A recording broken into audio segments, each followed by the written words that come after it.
Hey guys, so I'm back here on YouTube. I decided to make video since I got here in town. One of my students, Mike, he was actually on a road trip all the way from New Jersey, right? Yeah. All the way from New Jersey. He's on a road trip. He has a chance to like travel now and and work at the same time since he got some clients. So it's super cool that you're visiting me here. So do you want to share more about your road trip and Yeah, how we get to know each other and overall, yeah? definitely. So I'm Mike. I own an agency called Next Step Connect, and I actually run a program called Auto Accelerator. So basically, I hate the winter. New Jersey's freezing, and I decided that we're going to go cross country. And Alex is in Austin. We talk every week anyway because the program has a live call every week. So I was like, I'm going to want to meet up, and we talked on the live calls that we wanted to do. Like, oh, why don't you stop by when you're in Austin? So basically, it was last week, right? We had a live call on our group, and we typically doing this like Zoom calls. And he's like, "Man, I'm gonna go like on a road trip. This is freaking awesome." Yeah. So he decided to visit me here in Austin, and we doing like some get together here. So you start from New Jersey, right? Yeah, we went from New Jersey, cruised all the way down. Basically, we made a stop in DC, but we drove straight down to get to warm weather and get to Florida, which was awesome. As soon as we went to Florida, I had friends in Jacksonville Beach. And so we have an awesome sales guy named Derek that does the sales training. And he taught us how to like kind of talk to people to get to the GMs, but also in our private group, in the training that we have, like the course, you show videos of people walking into dealerships, you and like students walking into dealerships and just be like, hey, is the GM there? And my weakness is sales. I'm a marketing guy. I like doing creative, but like I have to get better at sales. So I took this as kind of like a personal challenge. Like I want to walk in and toughen my skin. So I used a lot of stuff that we used in the course to find people who needed help, dealerships in the area. I also used a little bit of a secret weapon. I looked up the best used car dealership in the area. And then I looked up their competitors, and then I was like, all right, cool. This is what they're doing to get clients, and you're not doing. So that gave me like a leg up to be like, hey, like I know they're the best used car dealer in the area, and this is X, Y, and Z is why. You're not doing, Y and Z, so let me do that for you. And it toughens your skin. You learn that salespeople will give you any information that you want because they want to make more sales. They're working off commission, so they can be your best friends and advocates. Talking to a GM, you just respect their time. They are busy. I learned like sometimes like, you feel like they're going to be like, well, he's in a meeting. And you're like, oh God, they're always in a meeting. So they're lying to me. They're not. I was on a Thursday. This GM like was running back and forth out of his office on the phone, handing papers to the finance person because he was in online auctions. So they do head to auctions. They do head to stuff. So it is tough. So if you can talk to a finance person that is in charge of the finance stuff, internet managers can also be advocates for you to just convince the dealer to be like, hey, like this is where we should put our money. So there's other people. You just have to feel it out. But it toughened my skin up. I tried doing some of the stuff that you did in the videos, but I feel like your accent gets you through better. I had to stop getting excited. Like we were just talking before the video. Yeah. That's why I forgot to also, when we started this video, to introduce more about like your personality, because as he has like freaking such an amazing personality. He's so positive. He's probably one of the most positive people I met here since I've been in the United States. He's like all the time laughing, and like you can tell like he's really genuine, and this is what I love about you. Like he's so genuine. And it's so easy for you to connect with people. Just like we talked behind the scenes before we started this video, that it's so easy for him to connect with like a receptionist, right? Females, and then like talk to them. It's easier, but like then it's getting a little bit harder. Front desk people. I'm really good at because I'm not trying to win them over. I'm just like, hey, like I'm Mike, and if they say anything, like they're gatekeepers. There's different ways. There's always different ways that people teach you to get through gatekeepers. But like I just like being really friendly and nice, and a lot of them are pretty receptive to what you're doing. Even if it's a cold email, just saying I talked to this person via email, and I just want to bring it to like a phone call. They kind of pass you on to even just like right to the number. I've gotten cell phone numbers for GMs and actually stayed on like calls with them. What I found is if you're like me, one of the things that you're going to have a problem with is matching tones of dealers. I find that like if a GM seems uninterested, is kind of being an ass, I want to be happy. I don't want to work with that. But you have to understand that these people are tired. They're busy. They're doing this. So that's where I'm falling a little bit. And I'm learning now how to match stuff. Derek had we had an actual training call with Derek because I wanted to pitch my deck. I wanted to see what he thought. And what he presents, and you hear his first call versus my first call was like, hey, how many units do you sell a month? What's your average revenue? Blah, blah, blah. Derek's like, yeah, let's get on a call so I can just show you everything I know. And it changes everything. It changed who I was. Do you want to share? It was so good, like so you can give an example, like a real life example of how I think it was in Jacksonville, you told me you went to dealership and then the way you actually overcame like an objections when you started talking to, I think it was GM you told me, or maybe it was the salesperson talk. You told me like they start asking some questions. You're like, yeah, but that's I do marketing, and then you start like overcoming objections. It was so to overcome objections. So everyone hears marketing. So marketing is like everyone does marketing. This is also the YouTube training generation. Everyone's a photographer. Everyone does marketing. Everyone does this because they learn from other people that kind of know what they're doing. Or watch a video like, I can run an ad, and it's like, no, there's a lot of psychological stuff to it. These people say like, they'll be like, I have a guy, and it's tough to say like I'm not looking to replace your guy. I'm looking to add value to your business. And so this is huge. I'll just stop you for a second. This is so important, guys. Like if you just utilize this one sentence, like that you are not there to sell. That's kind of what I was showing you while I was pitching these dealerships live, that you're not there to like just replace somebody else, because a lot of them feeling like they're on guard, right? Oh, you're gonna take marketing person that they haven't already in business, and they love that person because they've been working with them for a certain time. So you want to make sure that you bring in value and you're not there to replace. Like you're just there to add value and see how your services can help them within their business. You don't want to like act like, okay, like this guy sucks, this guy does it, because you don't know if it's a family member or they have like some nepotism going on. I do have actually a guy that I've been talking to for the last like 3 weeks, and the only tough part is his nephew that runs the internet marketing stuff, because he's young, so he thinks his nephew knows everything. But his nephew was just like, I want to prospect this guy. Like he wants to talk to me as well, because he wants to know what he's missing and what's going on. And he has an idea, okay, this guy Mike is smart. So it's great because he does have a nephew, and he's like, yeah, my nephew only knows so much. I hired him because he's smarter than me to do this. All his nephew does is post the inventory on his website. He doesn't put it on Marketplace or anything because he doesn't know what he doesn't know. I know that Marketplace can get put on, and they use Craigslist, they use stuff like that. So the kid is using what he knows, but he doesn't know that Marketplace is available for him. So it's cool. But so my objection was when this guy said this, I'm not looking to replace anybody. I have a whole different program. This is not your marketing guy can know every different way of doing these things, but what if I know the one ad that ensures 100 people come in your door tomorrow?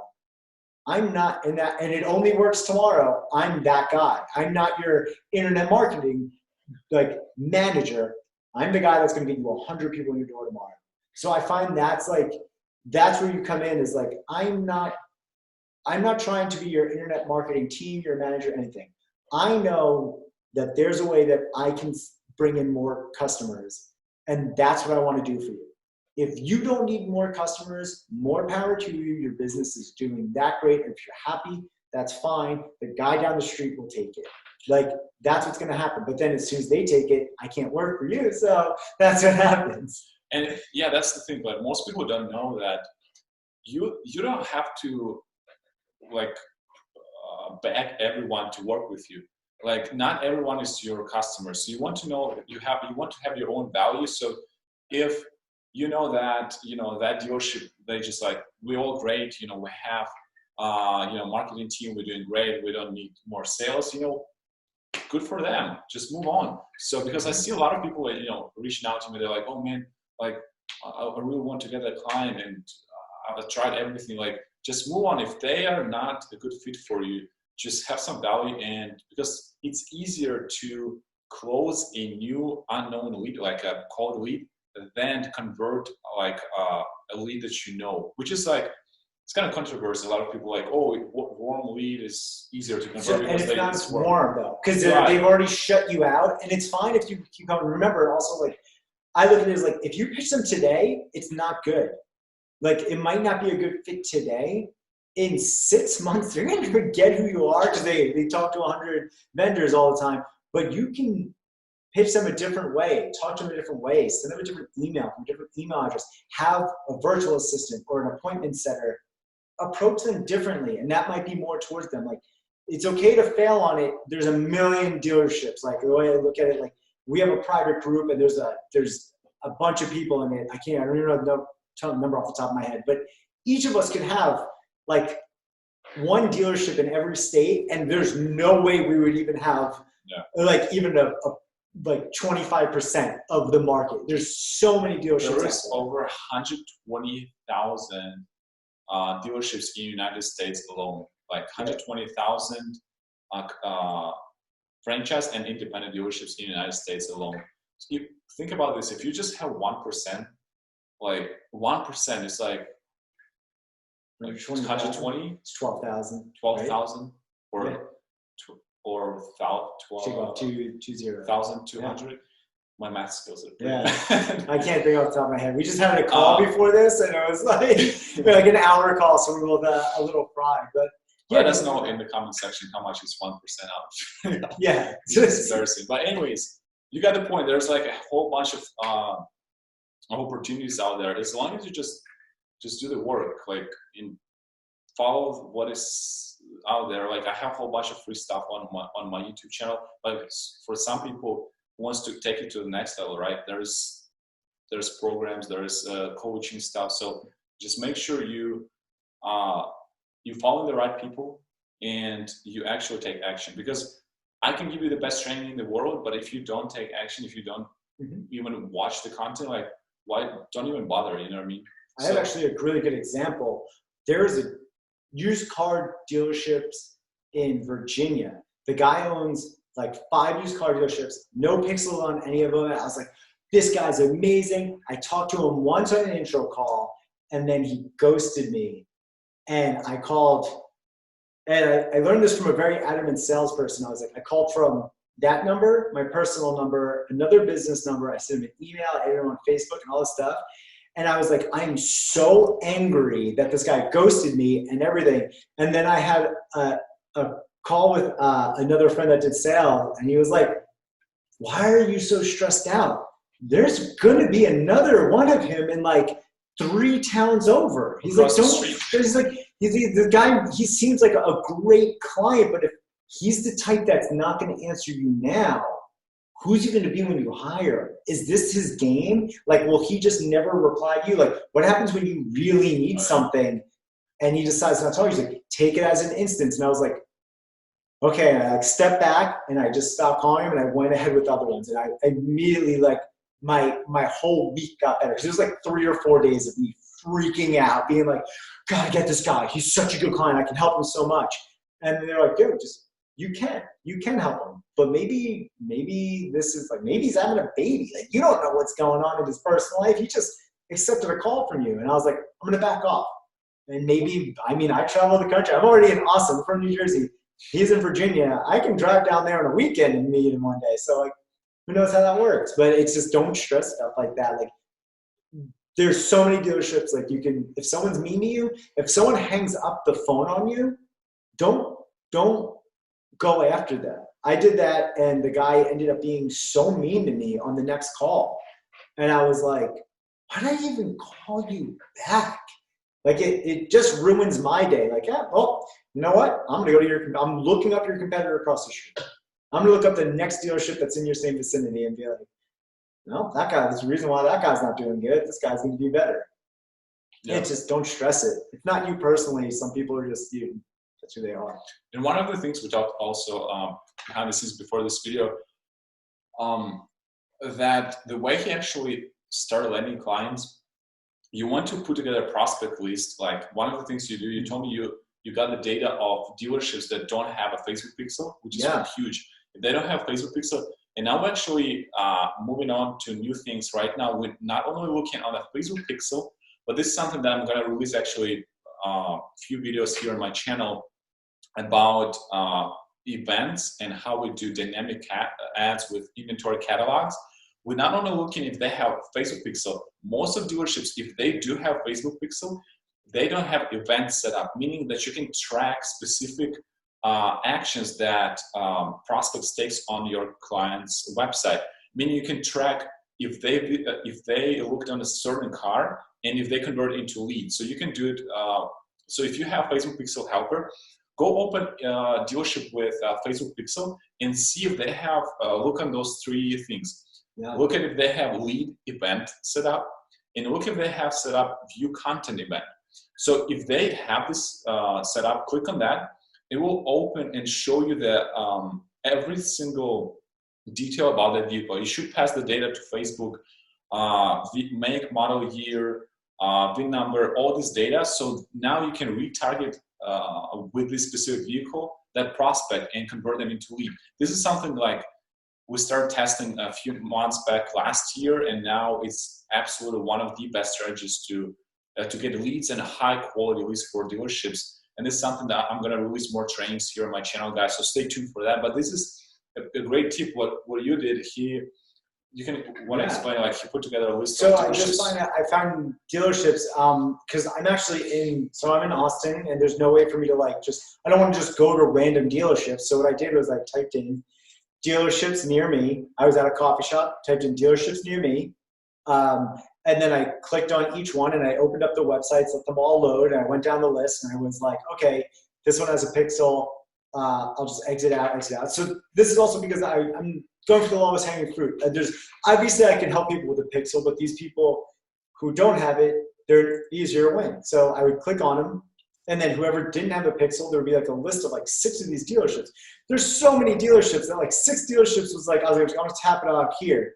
And then I organized them from who I wanted the most. So mainly like ones that had like 80 cars would start first. And I was looking at used car dealerships. I wasn't looking at like franchises. I was looking at the used car dealerships and going like 80 all the way down. And then I knew what I would pitch to each person at that point. I'd go, okay, cool. Like anyone from up to this person, I'd be pitching this package. And then once you get to the ones that are like 20 cars on the lot, like they're probably selling like a couple of cars a month, you pitch them a commission-based one because they much rather pay out a commission and they have less money to handle. So you have a little bit different type of stuff to go for. I'm glad you touched on that. Let's talk about this.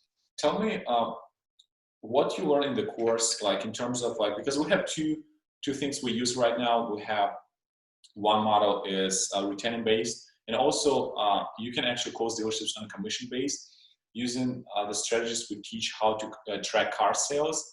So then you can actually get paid for each car sale the dealership sells. So you want to touch on that more? One thing I learned was the prices of cars and what the revenue is on them. So new cars, like they can sell for below cost because they just want more stuff on the road. But used cars, you don't know what that dealership other at the auction, what they paid in trade-in value, the amount of money that they spent in putting it in. Like they could be putting a car up for $7,000 and have only paid $3,000 for it.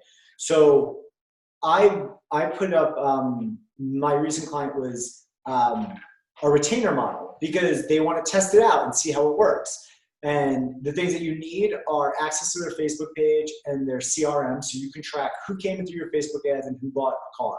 So and as long as they're honest and you're getting the real stuff, like you really have their CRM, you're gonna be able to track it. So what I did is I said, if we're gonna do this, you're paying for the ads. I'm gonna invoice you because I don't want to run their credit card. I don't want to be responsible for that. I don't want to keep all these credit cards and stuff. Plus, you get the points if you get to do that. Invoice them for the like $600 a month. So $600 a month gives you $20 a day, and you can run retargeting ads and dynamic ads to people in the area. It's a little tighter budget, but you are going to get them leads. So $600 for the month, and then you just guarantee you're going to get them the $600 back. They need to sell one car to get $600 back. One car, you can do that. You can definitely get a lead for that. But I did a retainer model where I get $200 per, not a retainer model, I do a commission model where I get $200 per car that they sell from my leads. Now, you can never guarantee a sale because unless you are the salesperson, I don't guarantee a sale. I guarantee getting the leads in. But there's salespeople, if they're moving cars and you see that they're rotating stuff, it's going to be great. The best part about that is if I pitched this person $1,500 a month and I did the advertising, now I'm down $600 because I'm going to run the $600 ad. So now we're down to $900. You have to pay taxes on that. So for me, that's 20% off the top for me to run this to myself. So now I'm down to in the hundreds. However, if I'm making commission off this, $200, I sell them 10 cars, which I'm 10 cars. If I sell them 10 cars, this person closed 17 cars in one day. If I could sell them 10 cars, I'm already above what I would have pitched them. It's great for some of them.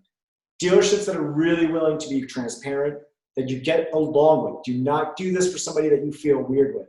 The person that I pitched, very transparent.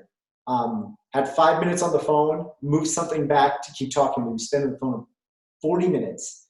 And then we had another call. I already know about her kids. I know her kids' vacation is next week. We're trying to plan a time to talk. Her salespeople, everything. I know a lot about them. It's very transparent. It has to be a good relationship.